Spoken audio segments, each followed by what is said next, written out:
So I have the director of Siddharth with me right now, Richie Mehta. Thank you so much for joining us. How are you? Very well, and you? I'm good, thank you. You're here for the first time at London Indian Film Festival. Yes, it's amazing to be here for the first time. How's it been? You know, it's amazing to be showing your two films, your film and Bombay, like in the same venue. How amazing is that?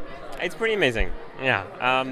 I mean, this was my film was a last-minute addition. Right. It had screened last year at London Film Festival, which I've been to a couple of times, but never to this festival. And Carrie, who's also a friend, who programs, and Tony, who's with the Grand Hotel, thought it would be a good idea to show it. So it's really a pleasure. Tell us what Siddharth is about. It is about a street worker in Delhi who sends his 12-year-old son to a factory in Punjab to work and never sees him again. And he loses track of him. He thinks he's been kidnapped and trafficked, so he starts searching for him. And the issues this guy faces in his search are not things that apply to people like you and me. He doesn't have a photograph of his son. He doesn't know how to spell his son's name. He doesn't know what the internet is. So all of these issues, which you and I would take for granted and would solve in a heartbeat, he has no idea how to. So as an audience, we start to realize where we fit into this equation and how essentially any of us, anyone watching, you and me, could really help this guy. But we kind of have to watch from a distance.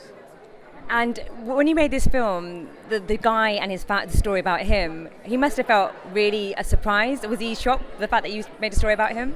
Oh, the real guy has no idea. Because, it was a rickshaw I met who lost his son, who was asking me for help. And the contact info he gave me was incorrect. So when I tried to help him, I couldn't find him again.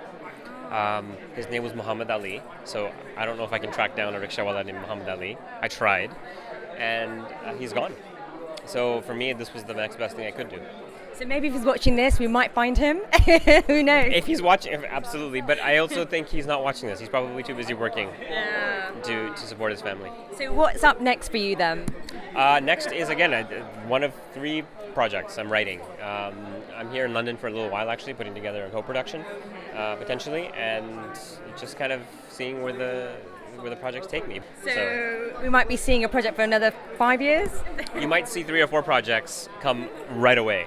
Okay. As I just gestate. And in fact, I have another film which came last year here. It's a science fiction film called Continuum. In the UK, it's called Continuum with Gillian Anderson. And that was another film I directed, which was released here as well. And what was it like working with her? Obviously, she's a very good actress. It's amazing working with professionals who really, really know their stuff. You just stand back and let them do it. And is there anyone you'd like to work with? Ooh, I have a whole list. Really? A whole list. Tell us a few. You know what? I'll tell you the people I wish I did work with. Kirk Douglas. Okay. I wish I could have worked with him. I mean, He's a good actor. He's an amazing actor. Yeah. So. Well, anyway, it was lovely to see you. Thank you so much for joining us. And you must shoot down now for your screening of your film. Yes, I have to do a Q&A in about 3 minutes. Sounds like fun. Enjoy your evening. Thank you very much. Thank you.